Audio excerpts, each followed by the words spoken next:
최영순 전사입니다. 2020년 8월 26일 수요일 오늘의 말씀 묵상을 나눕니다.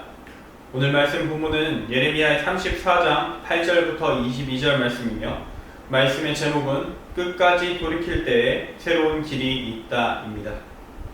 오늘 묵상은 예레미야 34장 전체를 다룰 것입니다. 함께 읽어나갈 본문은 8절부터 22절이고 그 부분이 중심이 되지만 그와 함께 1절부터 7절의 내용이 상황의 배경이 되어주기 때문에 함께 다루게 되겠습니다.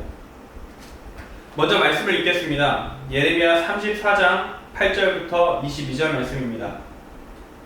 시드기야 왕이 예루살렘에 있는 모든 백성과 한 가지로 하나님 앞에서 계약을 맺고 자유를 선포한 후에 여호와께로부터 말씀이 예레미야에게 임하니라. 그 계약은 사람마다 각기 히브리 남녀 노비를 놓아 자유롭게 하고 그의 동족 유다인을 종으로 삼지 못하게 한 것이라. 이 계약에 가담한 고관들과 모든 백성이 각기 노비를 자유롭게 하고 다시는 종을 삼지 말라 함을 듣고 순복하여 놓았더니 후에 그들의 뜻이 변하여 자유를 주었던 노비를 끌어다가 복종시켜 다시 노비로 삼았더라. 그러므로 여호와의 말씀이 여호와께로부터 예레미야에게 임하니라. 이르시되 이스라엘 하나님 여호와께서 이와 같이 말씀하시니라. 내가 너희 선조를 애굽 땅 종의 집에서 인도해낼 때에 그들과 언약을 맺으며 이르기를 너희 형제 히브리 사람이 내게 팔려왔거든 너희는 7년 되는 해에 그를 놓아줄 것이니라. 그가 6년 동안 너를 섬겼은즉 그를 놓아 자유롭게 할지니라 하였으나 너희 선조가 내게 순종하지 아니하며 귀를 기울이지도 아니하였느니라. 그러나 너희는 이제 돌이켜 내 눈앞에 바른 일을 행하여 각기 이웃에게 자유를 선포하되 내 이름으로 일컬음을 받는 집에서 내 앞에서 계약을 맺었거늘 너희가 돌이켜 내 이름을 더럽히고 각기 놓아 그들의 마음대로 자유롭게 하였던 노비를 끌어다가 다시 너희에게 복종시켜 너희의 노비로 삼았도다. 그러므로 여호와께서 이와 같이 말씀하시니라. 너희가 나에게 순종하지 아니하고 각기 형제와 이웃에게 자유를 선포한 것을 실행하지 아니하였은즉 내가 너희를 대적하여 칼과 전염병과 기근에게 자유를 주리라. 여호와의 말씀이니라. 내가 너희를 세계 여러 가운데에 흩어지게 할 것이며 송아지를 둘로 쪼개고 그 두 조각 사이로 지나매 내 앞에 언약을 맺었으나 그 말을 실행하지 아니하여 내 계약을 어긴 그들을 곧 송아지 두 조각 사이로 지난 유다 고관들과 예루살렘 고관들과 내시들과 제사장들과 이 땅 모든 백성을 내가 그들의 원수의 손과 그들의 생명을 찾는 자의 손에 넘기리니 그들의 시체가 공중의 새와 땅의 짐승의 먹이가 될 것이며 또 내가 유다의 시드기야 왕과 그의 고관들을 그의 원수의 손과 그의 생명을 찾는 자의 손과 너희에게서 떠나간 바벨론 왕의 군대의 손에 넘기리라. 여호와의 말씀이니라. 보라, 내가 그들에게 명령하여 이 성읍에 다시 오게 하리니 그들이 이 성을 쳐서 빼앗아 불사를 것이라. 내가 유다의 성읍들을 주민이 없어 처참한 황무지가 되게 하리라. 아멘. 오늘 말씀 예레미야 34장은 남유다가 멸망하기 직전의 상황을 다루고 있습니다. 그때 주어진 하나님의 말씀과 그때 있었던 회복의 마지막 기회에 대해서 이야기하고 있죠. 오늘 말씀의 제목은 끝까지 돌이킬 때에 새 길이 있다입니다. 이 제목에서 알 수 있듯이 오늘 말씀 가운데서 남유다는 회개했었습니다. 그리고 그 가운데 새 길이 열렸었습니다. 그러나 우리는 남유다의 역사에 근거해서 이들이 끝내 그 길을 걷지 못했다는 것을 알고 있습니다. 새 길이 열렸는데 오늘 이들이 어느 한 새롭게 회복된 길을 보았는데 끝내 그 길을 걷지 못했던 이유, 걸어가지 못했던 이유를 알아보면서 오늘 우리는 생각해 봐야 될 것입니다. 하나님께서 새롭게 회복의 길을 열어가시려고 하실 때 우리는 그 길을 어떻게 하면 발견할 수 있고 그 길을 어떻게 하면 찾을 수 있고 어떻게 하면 그 길을 걸어갈 수 있는가? 우리가 그 진리를 깨닫는 시간을 오늘 함께 가지기를 원합니다. 첫째입니다. 이미 끝난 상황으로 보일 때에도 포기해서는 안 됩니다. 이미 끝난 상황으로 보일 때에도 포기해서는 안 됩니다. 오늘 읽지는 않았지만 오늘 함께 다룰 말씀인 예레미야 34장 1에서 7절 말씀은 바벨론 느부갓네살 왕의 침공에 의해 멸망 직전에 놓인 남유다, 그 남유다의 왕 시드기야를 향해 전해진 하나님의 말씀을 담고 있습니다. 그 말씀의 내용은 이러합니다. 보라, 내가 이 성을 바벨론 왕의 손에 넘기리니 그가 이 성을 불사를 것이라. 내가 그의 손에서 벗어나지 못하고 반드시 사로잡혀 그의 손에 넘겨져서 내 눈은 바벨론 왕의 눈을 볼 것이며 그의 입은 내 입을 마주대하여 말할 것이요 너는 바벨론으로 가리라. 그러나 유다의 시드기야 왕이여, 여호와의 말씀을 들으라. 여호와께서 내게 대하여 이와 같이 말씀하시니라.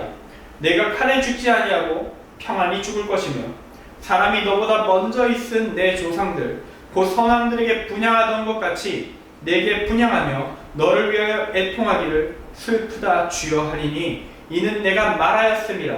여호와의 말씀이니라 하시니라. 아멘. 이 시드기야를 향한 예언은 하나님이 시드기야를 향해 베풀고자 하셨던 마지막 자비를 담고 있습니다. 다윗 왕과의 마지막 왕이 될 시드기야, 그를 향한 하나님의 마지막 자비, 그것은 바로 그가 나라가 망한 왕, 망국의 왕, 바벨론 왕의 침공에 의해 멸망한 국가의 왕으로서, 그래도 왕으로서 바벨론의 왕 느부갓네살을 마주하게 될 것이라는 것이었습니다. 그리고 전쟁 중에 죽지 않는 것, 평안한 죽음, 망국의 왕으로서 죽음을 맞이한 이후에 정말 국가 멸망 이후 남은 이스라엘 공동체로부터 애도를 받을 수 있는 것, 분향을 받을 수 있는 것을 보장받는 것이었습니다. 직설적으로 말하면 죽음 이후에 제대로 된 장사를 지낼 수 있을 것이라는 것이고, 시체가 욕보임을 당하는 것처럼 사후에 모욕당하는 일이 없을 것이라는 이야기입니다. 나라가 망할 것이고 더 이상 왕은 아니게 될 것이지만 일반적으로 만국의 왕들이 경험하게 되는 처참함, 그러한 비참함은 겪지 않게 될 것이라는 이야기죠. 이것만으로도 상당히 특별한 대우고 축복이라 할 수 있습니다. 본래 만국의 왕은 점령자에게 그가 특별히 민족을 제어할 수단으로 여겨져서 점령자가 이용하지 않는 한 분란의 씨앗이자 부흥운동의 구심점이 될 수 있기 때문에 살려두는 것이 아니라 속히 제거하거나 제거할 때도 본보기를 보이기 위해서 가능한 처참하게 죽이는 것이 일반적인 모습입니다. 이런 죽음, 만국의 왕으로서 일반적으로 겪게 되는, 필연적으로 겪게 되는 그런 처참한 죽음을 맞이하지 않아도 된다는 것, 그것만으로도 시드기야는 상당한 축복을 받고 있다라고 말할 수 있죠. 그러나 이건 제3자의 입장에서 나름 객관적으로 바라본 결과이고요. 어쨌든 시드기야의 입장에서 봤을 때 예레미야의 말이 곱게 들리긴 힘듭니다.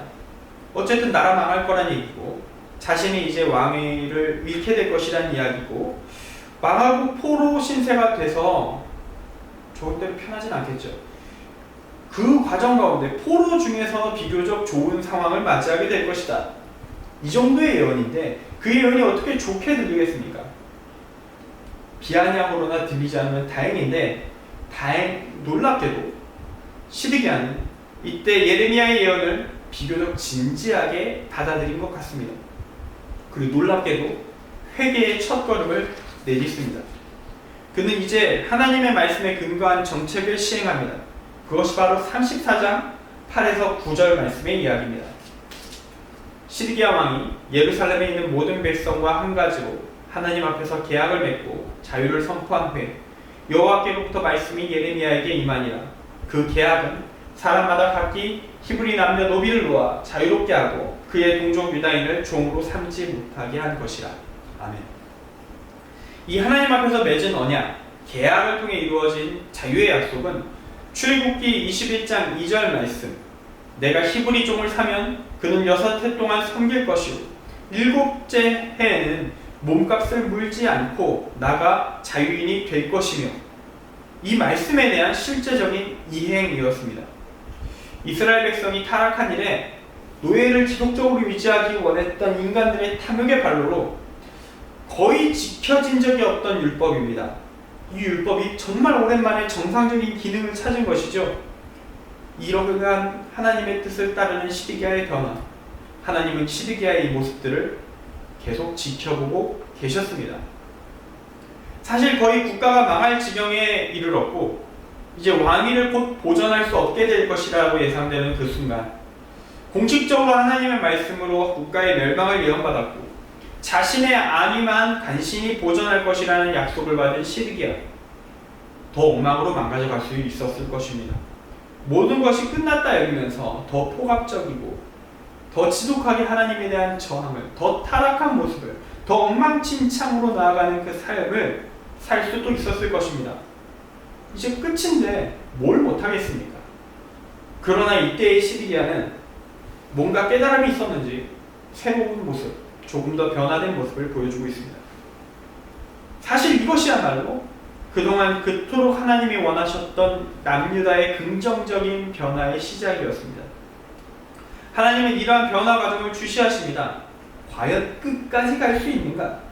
부정을 긍정으로 전환할 수 있는 변화가 이 가운데 유지될 수 있는가를 지켜보십니다.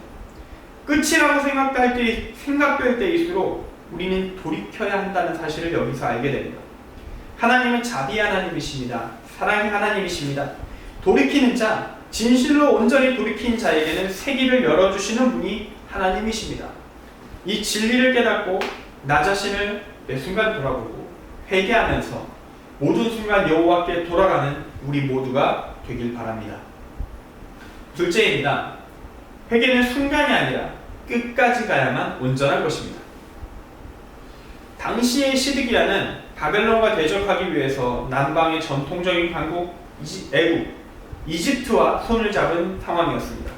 그리고 이 시드기야의 배반, 바벨론을 섬기다가 애굽에 붙은 이 배반에 대해서 남유다를 멸망시키기로 결정한 바벨론의 맹공에 의해 남유다는 예루살렘이 포위되는, 모든 성이 함락되고 예루살렘이 포위되는 절체절명의 위기의 순간을 맞이하게 됩니다. 학자들은 앞에서 말씀드린 이 회개의 행동, 노예가 된 이스라엘 백성들을 해방하는 것, 율법을 온전히 시행한 것, 이 모든 것이 이러한 포위 상황 속에서 일어난 것이라고 설명하고 있습니다. 극한의 상황 속에서 하나님의 말씀, 회개의 선포, 심판의 선고를 진지하게 받아들일 수 있었고 다시 돌아오기 위한 발걸음을 정말 오랜만에, 남유다의 이런 일이 정말 오랜만에 있는 거죠. 오랜만에 다시 회개의 발걸음을 내딛는 것입니다. 이 회개가 끝까지 유지되었다면 참 좋았을 것입니다. 어쩌면 우리는 지금 우리가 갖고 있는 성경의 내용과 조금 더 다른 내용, 남유다가 좀 더 오래 간다든지 이런 조금 더 다른 내용을 담은 성경을 가지게 되었을지도 모를 일이죠.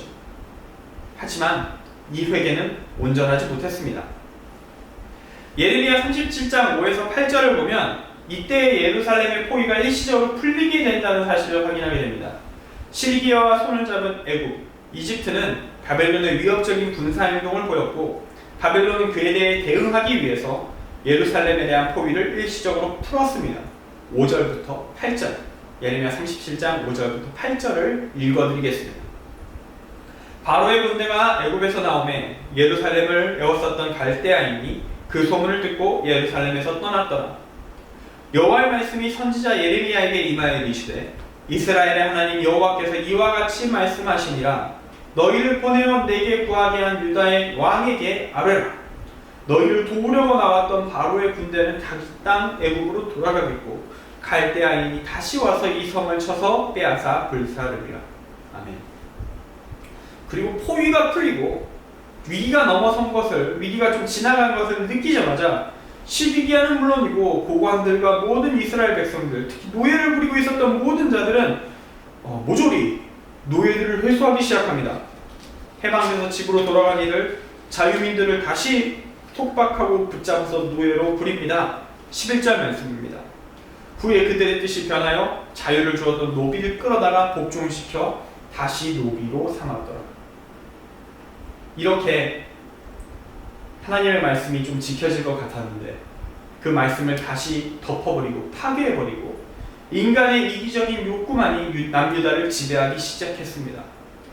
잠깐의 위기, 그 위기 속에서 하나님을 잠깐 붙잡았다가 다시 죄악으로 돌아갑니다. 이게 우려가 되셨던 것 같아요. 그래서 하나님께서는 예레미야를 향해 예루살렘의 포위가 풀리자마자 이런 말씀을 선포하게 하신 것 아니겠습니까? 37장 7에서 8절 아까 읽었던 것이죠. 일시적으로 푼 것이다. 이집트는 바벨론을 못 이긴다. 결국 다시 바벨론에게 예루살렘은 포위될 것이다. 이 말을 진지하게 들었다면, 하나님의 말씀을 인정했다면, 하나님 앞에서 다시 약속한 이 언약한 말씀의 시행을 끝까지 유지했어야죠. 노예들을 풀어준 것 끝까지 유지했어야 되죠. 그런데 이걸 바로 취소해버리면, 하나님과 약속해놓고 바로 취소해버리면 하나님을 가지고 노는 것밖에 더 되겠습니까? 그리고 하나님을 가지고 오는 대가는 가볍지 않습니다. 이들은 더 지독한 가중처벌을 받게 됩니다. 회개라는 것은 순간의 회개, 일시적인 회개의 기도로 마무리되는 것이 아닙니다. 죄를 짓고 회개하고 죄를 짓고 회개하고 계속 죄와 회개를 반복하면 되는 것이 아니냐고, 회개를 가볍게 생각하는 그리스도인들이 있고, 그런 그리스도인들의 모습을 보면서 그딴 것이 회개면 기독교 안 믿는다고 비웃는 비그리스도인이 존재하는 현실 속에서 우리는 진정한 회개가 무엇인지 기억하고 어설픈 회개를 회개라고 부르는 행위 자체를 버려야 합니다. 회개는 돌이키는 겁니다. 완전히 돌이키는 것입니다. 흔들림이 있을지언정 끝까지 돌아간 그 상태를 유지해낼 때 회개라고 불릴 수 있는 것입니다. 우리가 회개해야 하는 순간임을 알고 받아들였다면 그 회개의 마음 죽을 때까지 유지할 수 있기를 바랍니다. 흔들리는 것 정상입니다. 마음이 아픈 것도 정상입니다. 내 믿음이 왜 이렇게 불안한가? 정상입니다. 본래 믿음의 길은 가볍지 않습니다. 다만 그 믿음이 강해지면 강해질수록 그 불안을 이길 수 있는 힘, 그 힘 역시 강해질 뿐입니다. 예수님 역시 겟세마네에서 정말 치열하게 기도하시는 모습을 보여주지 않았습니까? 우리는 더 하겠죠. 예수님이 이기시는 그 과정보다 더 지독한, 더 힘든 과정을 겪지않아 우리는 그 온전하게 하나님의 길을 걸어갈 수 있을 것입니다. 예수님의 겟세마네 기도의 본문을 함께 읽으면서 우리가 위로를 얻기를 원합니다. 도전을 받기를 원합니다. 그리고 끝까지 주의 길을 걸어갈 수 있기를 바랍니다. 누가복음 22장 42절부터 44절 말씀입니다. 읽어드리겠습니다. 이르시되 아버지여, 만일 아버지의 뜻이거든 이 잔을 내게서 옮기시옵소서. 그러나 내 원대로 마시옵고 아버지의 원대로 되기를 원하나이다 하시니, 천사가 하늘로부터 예수께 나타나 힘을 더하더라. 예수께서 힘쓰고 애써 더욱 간절히 기도하시니 땅이 땅에 떨어지는 핏방울같이 되더라. 아멘. 셋째입니다. 가짜 회개는 더욱 큰 심판을 부릅니다. 가짜 회개는 더욱 큰 심판을 부릅니다. 가짜 회개, 어설픈 회개는 하나님께서 더 큰 재앙을 내리시는 원인이 되기도 합니다. 시드기야 왕의 회개, 하나님의 말씀의 선포, 그 말씀에 대한 시행, 하나님과 다시 새롭게 맺은 회복의 언약, 하나님의 말씀을 따르겠다는 선언과 그 시행이 진행하고 있던 중에 중도 파기됨에 따라서 남유다와 시드기야는 본래 받을 예정이었던 심판이 보다 가중되는 경험을 하게 됩니다.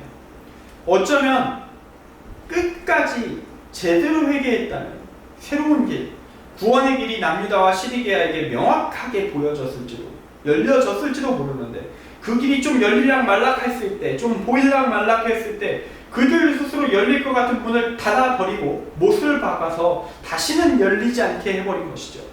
죽고 싶어 안달이 났다는 것이 이런 모습일 것입니다. 하나님을 살리고 싶어서, 어떻게든 살 길을 열고 싶어서 안간힘을 쓰시면서 끊임없이 기회를 짜내시는데, 남유다와 시드기야 왕은 그 기회를 받는 척 하다가 패대기를 쳐버립니다. 하나님과의 언약을 제멋대로 파기한 것, 정말로 중대한 죄입니다. 하나님과의 약속 매우 무거운 것인데 그 무게가 어떤 것인지에 대한 설명이 18절 말씀에 나와 있습니다. 송아지를 둘로 쪼개고 그 두 조각 사이로 지나네 내 앞에 언약을 맺었으나 그 말을 실행하지 아니하여 내 계약을 어긴 그들을, 송아지를 둘로 쪼개고 그 두 조각 사이로 지나감으로써 언약의 약속을 맺었다. 이것은 특별한 의미, 강력한 의미를 담고 있습니다. 이 식에서 언약을 위해 쪼갠 송아지는 만약 이 언약이 깨어진다면 언약을 깬 자가 이 송아지처럼 둘로 쪼개져서 죽음을 당할 것이라는 것을, 그러한 벌을 당해도 마땅하다는 것을 받아들이겠다는 것을 담고 있는 의식입니다. 말 그대로 하나님과의 약속, 언약은 생명을 건 의식이라는 것입니다. 목숨을 건 약속 그 자체라는 것입니다. 그런데 이런 약속을 쉽게 얻었다. 어떤 의미가 있을까요? 하나님을 우습게 보고 있었다는 얘기입니다. 이렇게 언약을 무시해도 하나님은 우리를 죽일 수 없어 라고 생각할 때에만 하나님이 실제로 우리를 심판하지 않을 거야 라는 착각이 있지 않고서는, 하나님은 내 멋대로 통제할 수 있는 분이라는 착각이 있지 않고서는 이런 잘못된 선택할 수 없습니다. 그동안 수없이 죄를 지었음에도 하나님은 참 많은 자비를 베풀어 주셔서 남유다를 그동안 버티게 하셨습니다. 그 자비를 이제 이용해서 이제 이들은 하나님을 호구 취급하고 있는 것입니다. 그러나 하나님은 업신여김을 당하지 않으시죠. 그래서 하나님은 자신을 농락한 자를 방치하지 않으시고 이들을 바로 세우기 위해서라도, 적어도 나중을 기약하면서 이들의 후예들이라도 바로 세우기 위한 차원에서 강력한 교훈을 남기기 위해서 사랑의 매, 정의의 매를 더 철저하게 대십니다. 이들은 이제 그들이 하나님과의 약속, 율법의 이행을 거부한 대가를 치릅니다. 그들은 이제 하나님의 적이 될 것입니다. 하나님은 칼과 전염병과 기근에게 자유를 주어 그것으로 남유다의 백성을 치실 것입니다. 이제 이 백성들은 세계 여러 나라 가운데 흩어지게 될 것입니다. 하나님께서 남유다의 백성들을 그들의 원수의 손과 그들의 생명을 찾는 자의 손에 넘길 것이고 그들의 시체가 공중의 새와 땅의 짐승의 먹이가 될 것입니다. 또한 유다의 시드기야 왕과 그의 고관들은 그의 원수의 손과 그의 생명을 찾는 자의 손과 너희에게서 떠나간 바벨론 왕의 군대의 손에 넘겨질 것입니다. 바벨론의 군대는 하나님의 뜻에 따라 유다의 성읍을 약탈하고 불태울 것입니다. 유다의 성읍들, 모든 도시와 마을들은 처참한 황무지, 폐허가 될 것입니다. 그리고 이 과정에서 한 왕의 운명, 시드기야의 운명도 바뀌게 됩니다. 시드기야는 하나님과 언약을 세우고 그것을 실행에 옮기는 선을 행하다가 그것을 뒤집어 엎어버림으로써 더 큰 악행을 저지른 것에 대한 벌을 받게 됩니다. 그 결과 그는 이전에 그나마 약속받았었던 평안한 죽음마저도 상실하게 됩니다. 예레미야 34장에서 시드기야에게 약속되었던 그나마 긍정적이었던 요소들이 모두 다 더 부정적인 형태로 바뀌어 적용되기 시작하는 것을 우리는 성경의 말씀을 통해 확인합니다. 34장 3절에서 시드기야는 바벨론 왕에게 사로잡히겠지만 내 눈은 바벨론 왕을 볼 것이 왕의 눈을 볼 것이며 그의 입은 내 입을 마주대하여 말할 것이라는 예언을 받았습니다. 이 입과 입을 대하여 말하는 것, 그리고 얼굴과 얼굴을 대면하는 것에 사용된 표현은 모세가 하나님과 독대하는 장면에 사용된 표현과 같은 것으로서 긍정적인 의미를 담고 있습니다. 이 예언대로라면 시드기야는 만국의 왕이지만 바벨론의 왕을 마주할 때 그래도 왕대 왕으로서 마주하게, 당당하게 마주하게 될 것이라는 의미가 담겨 있는 것이죠. 그런데 이제 이 예언이 시드기야의 죄악으로 인해 파기됩니다. 그리고 더 큰 징벌의 형태로 바뀝니다. 예레미야 39장 5에서 6절에 따르면 시드기야는 적들에게 붙잡혀서 바벨론의 느부갓네살 왕에게 끌려가서 직접 신문을 당하는데 이때 바벨론의 왕은 시드기야의 눈앞에서 그의 아들들을 죽여버립니다. 그리고 유다의 모든 귀족을 그 앞에서 죽입니다. 이 과정 속 어디에도 모세가 하나님을 만나는 것 같은 그 은혜로운 순간, 그런 뭔가 좀 대등하게 정말 하나님 서로가 말씀 대화를 나누는 것 같은 그런 모습 연상할 수 없습니다. 정중함 존재하지 않습니다. 참혹함만이 있을 뿐이죠. 그리고 예레미야 34장 4에서 5절에 따르면 시드기야가 칼에 죽지 아니하고 평안히 죽을 것이라고 하였습니다. 여기서 평안히 죽는다는 것은 공동체가 애도할 수 있는 계통의 죽음, 마치 창세기 15장 15절 말씀 같은 너는 장수하다가 평안히 조상에게로 돌아가 장사될 것이요 이와 같은 죽음을 말하는 것입니다. 그런데 시드기야는 이런 평안한 죽음 맞지 못합니다. 자기 눈앞에서 아들들이 참혹하게 죽는 것을 본 아버지입니다. 자신의 신하들이 모조리 자기 눈앞에서 죽었습니다. 이런 왕이 어떻게 평안한 마음을 품을 수 있겠습니까? 거기다가 예레미야 39장 7절에 따르면 바벨론 왕 느부갓네살은 시드기야의 눈을 뽑아버립니다. 그리고 사슬로 결박해서 바벨론으로 끌고 갑니다. 이렇게 끌고 가면 어떻게 사용되느냐? 보통은 전리품으로 보입니다. 전쟁의 개선식에 퍼레이드 행렬의 일부가 되어서 많은 모멸감, 비난, 많은 바벨론 백성들에게 비웃음을 당하고 구경거리가 되는 신세가 되죠. 죽지도 못한 채 처절한 정신적 고통, 모멸감에 젖는 시간을 버텼어야 됐을 것입니다. 그리고 예레미야 52장 11절에 따르면 바벨론에 끌려가서 갑자기 뭔가 좀 상황이 좋아졌느냐? 아닙니다. 그는 죽을 때까지 감옥에서 살아야 됐습니다. 이야기 어디에서도 평안함을 찾을 수가 없습니다. 하나님의 부정적인 선포는 온전한 회개 가운데 때로 긍정으로 전환되는 경우들을 보게 됩니다. 요나서를 보면 아시리아가 온전하게 회개하니까 아시리아의 멸망이 지연되었습니다. 그러나 어설픈 회개, 하담한 회개는 더 큰 파멸, 더 큰 심판을 부를 뿐입니다. 예수 그리스도의 보혈의 피를 이야기하면서 죄를 지으면 회개만 하면 된다. 죄를 지으면 주님께서 피로 씻어주신다. 이런 이야기를 혹시 누군가에게 듣게 된다면 즉시 교정해 주시기 바랍니다. 이 교정은 그 말을 한 사람이 구원받기 위해서 꼭 필요한 것입니다. 예수 그리스도의 보혈의 피, 그렇게 값싼 것이 아닙니다. 진실로 그 보혈의 피를 받아들이기 위해서는 딱 한 가지가 필요하죠. 제대로 된 믿음이 필요합니다. 믿으면 구원받죠. 온전한 믿음을 가지면 구원받습니다.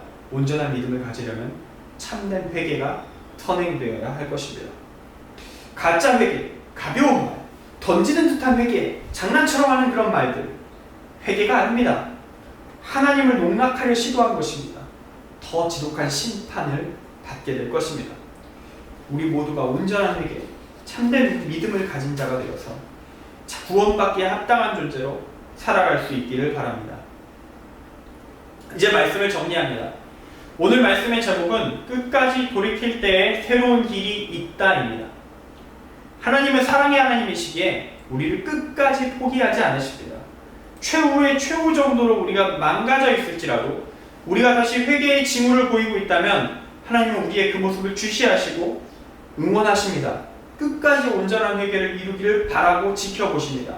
그러나 온전한 회개가 아니라 오히려 거짓된 회개를 통해 구원을 얻으려는 술수임이 밝혀지게 되면, 진실된 회개가 아님이 드러나게 되면, 사실 이게 불가능하죠. 하나님 앞에서 무엇을 숨길 수 있겠습니까? 무조건 드러납니다.